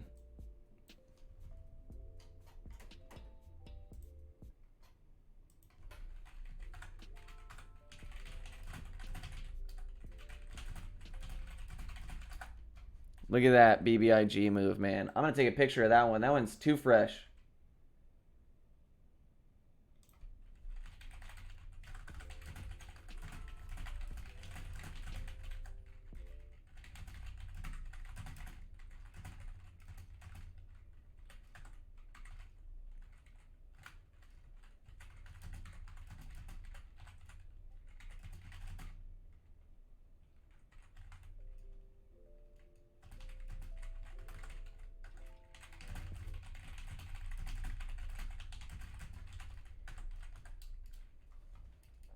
So somebody just asked me in Discord, and I think somebody asked me in chat as well. Yeah. And you know, you're gonna lose, absolutely. So you know, I apologize if anybody lost based on something I said. That sucks, but you know, keep in mind that, you know, if you lost on a trade I took, I lost as well. LEDS, let's see it. Let's see the interaction. We're now filling the zone. 23.5 has to hold. But you're looking at, you know, a potential head and shoulders here on the 2. You know, the 5 and the 10 actually don't look that bad. VWAP is about to come into play. So yeah, this will be an interesting zone to see interact with. BBIG, great trade. Yeah, and I will 100% own up to my losses. You know, those losses, you know, I lose a lot. And that's, you know, I don't like people thinking that like there's a way that you can trade and make a living out of trading never losing, because it's just not practical. It's not realistic.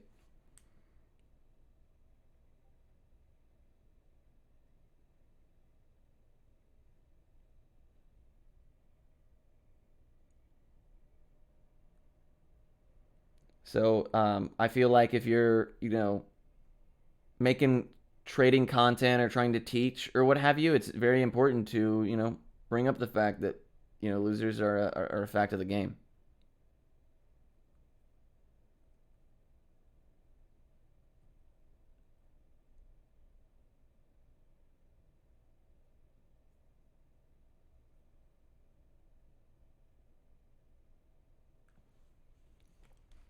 Okay, sorry, to answer the question, somebody asked about when I do my bids. So BBIG was actually a really good one. I'm sorry I deleted that. So right here, you know, I talk about this quite often. I do what I like to call, where were we, 4 to 3-9, something like that. I do what's called, or what I call a bid ladder. So what I'll do right here is I will add in my zone. So ahead of time, once I identify this zone and I identify my profit targets, like you saw, and my stop loss, I will then assess based on my stop loss distance, in this case 10 cents. So if I was risking $100, I could take 1,000 shares. So at the top of my zone, the very top level, I would put 100 shares. Maybe 2 or 3 cents down, 200 shares. 2 or 3 cents down from that, another 200 shares. And at the bottom, 500 shares for 1,000 shares total. And that way, as it comes to fill my zone, it starts to fill each one of those descending bids. And that way, by having them increase in size as it goes down, you're getting your average down as well. So by the time you're all filled, if you do it with that spread, you'll probably be at a 392, 392.5 average. And that way you have your bids ahead of time. So if price comes down, you just watch as it fills and goes, or it fills and stops you out. So by having all of that stuff done ahead of time, when the trade actually comes to fruition, there's nothing for you to do besides watch and address what went well or what went poorly, and use that information to go forward and move on. So that is how I feel about that. Hopefully that is helpful. LEDS, guys, you're in for a over $1 move on that one. Over $1 move on that one. Whoop, whoop. Beautiful, beautiful stuff.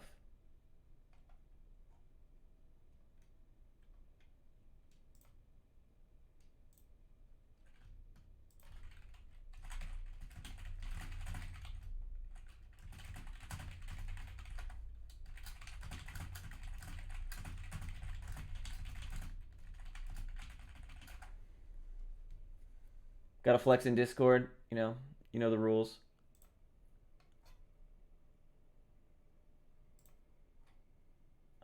Oh, LPTH, man. I'm sorry, I didn't even remember to take a look at that. Let's take a look at LPTH here. Now that we've seen LEDS, I wouldn't have held any higher. You got to assume, especially with this descending volume here, that you're not holding for high a day. Your profit targets should have been probably, you can base them off of whatever you want, but it was safe to assume that this candle body is a resistance level you could scale out of, and then up here, and you would have gotten plenty of meat on that trade. You would have gotten filled at least half of your bids, maybe 3/4. Okay. Oh, sorry, I wasn't even looking at LEDS as I was talking about it. LPTH. This looks good. This looks good.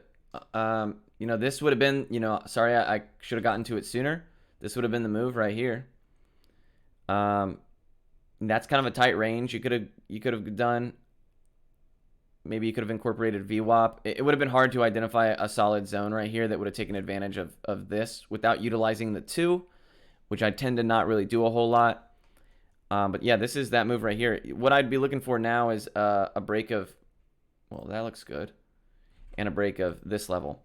So if we can close up above those levels, we'll be looking at an extended a new high a day would be awesome. Perfect. I want it to push up just a little bit higher. There we go. There we go.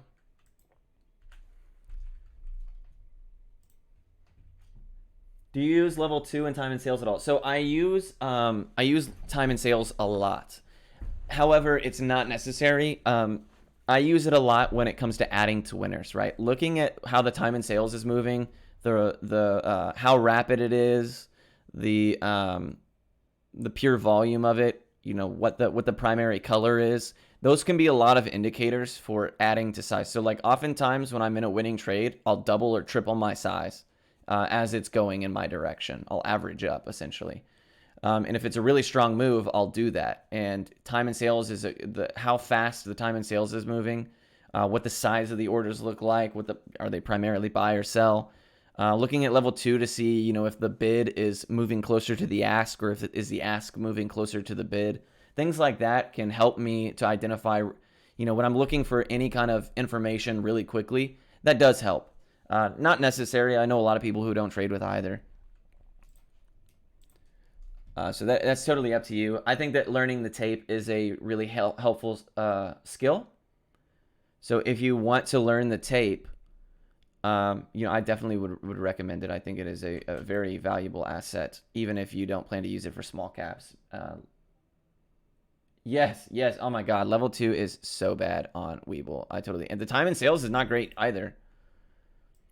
So we're looking for the 5 minute to close, kind of up above this level. Then I would like to take a zone in this range here. 286 down to 282, maybe give yourself 28. Just to give it a little bit of wiggle room. Have a defined stop down here. This might be a little, I was hoping that it would hold its price a little bit better up here, because now you're looking at this being a more true resistance at the 2.9 level. And, you'd be looking to make a zone closer to down here, which is not terrible, not a terrible zone. You could take 282 down to 763. You could have the 20 and the VWAP come in to give you some help.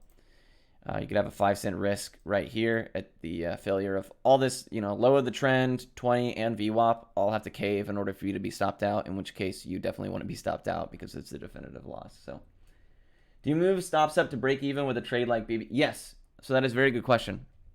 So let's say that, let's pull BBIG back up. Let's say that I'm so big about moving stops, which is why hotkeys are amazing, right? Hotkeys are so nice. So this is BBIG right here, right? We got filled. Let's say we got filled right here, and it's going to our profit target. If I'm considering adding to my winner here to really push the meat of this, now obviously in hindsight, it's easy to say, yeah, I would have added to my winner. But let's say that I scaled out right here. I'll move my stop to break even. So there's no reason for to have to wait for price to come all the way back down below my entry to stop me out before I'm like, yeah, the move turned around. You know what I mean? So I could have, taken my entry here, scaled out a first profit target, moved to break even.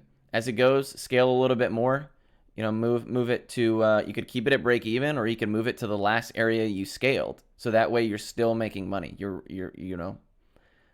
you're getting used to that, and what your appetite is for that is definitely kind of a personal experience thing, and what you like to do. But yes, I always, after I scale out the first time, I always move to break even, because generally if I've scaled out, that means the move has gone in my direction to a profit target. And if the move has already moved that way, there's no reason for me to have to wait for it to come all the way back down, all the way past my ads, all the way to my stop. There's just, it doesn't make any sense. So if I add it to my winner, however, I will move my stop up to, break even initially. And then as it goes in my direction, I'll trail my stop a little bit behind, because I'm in with significantly higher size. I'm in the money. I'll sell in full, nuke my stop, or I'll have my stop trail price. That way, if it does reverse, I'm immediately stopped out for still a winner. Hopefully that's helpful.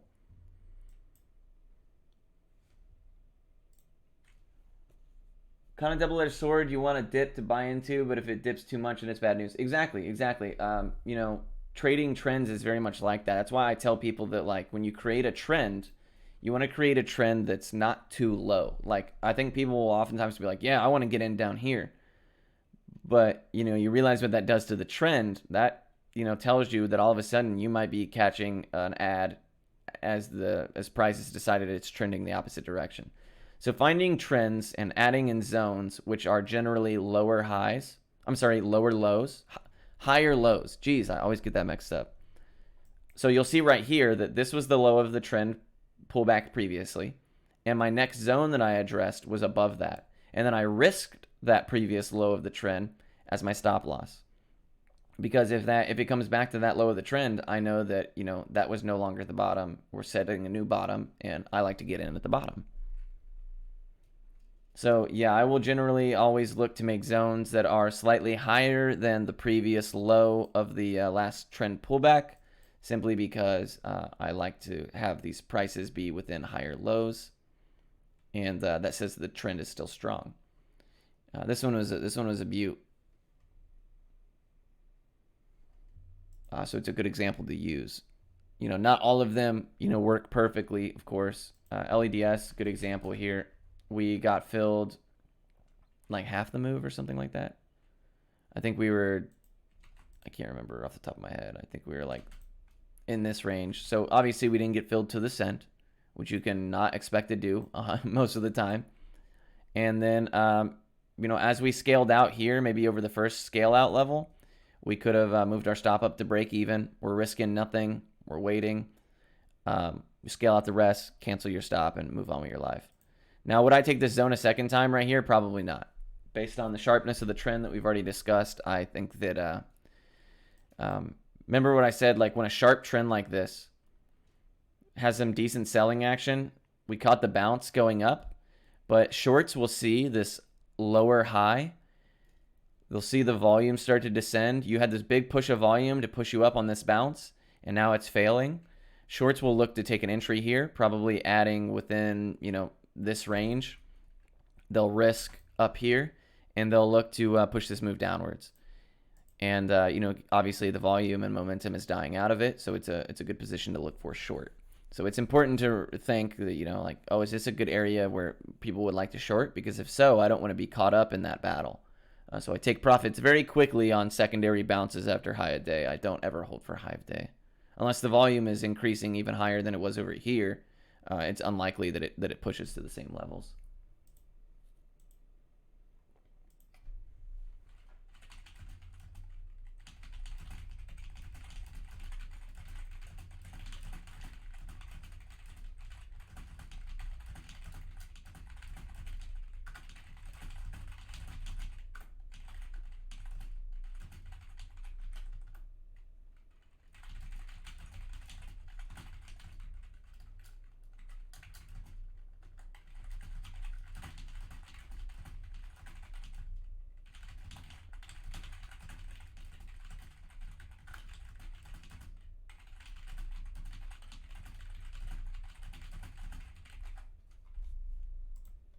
Since you've been killing options, why go back to commons when your PDT account becomes active? I will probably do a mixture of both. I've actually I just never post about it in Momo because, it's the Momo floor is not really an options floor.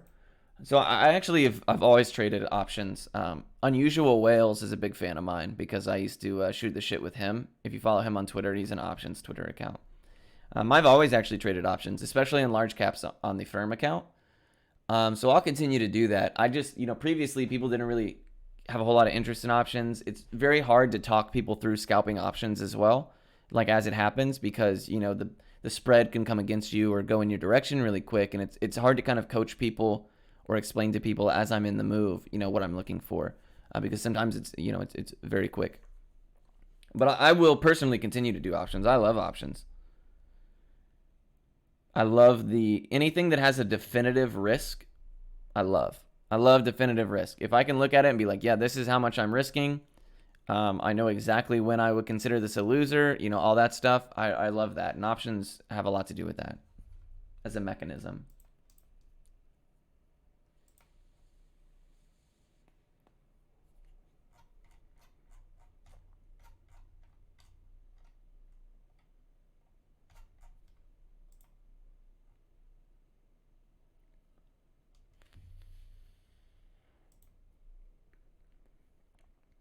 He is a gem. Unusual Whales is he always hypes me. He'll always tweet and be like, "Yo, follow Palmer. He's good." And I'm like, "Damn, dude, I'm not ready for this level of clout. I'm not that good.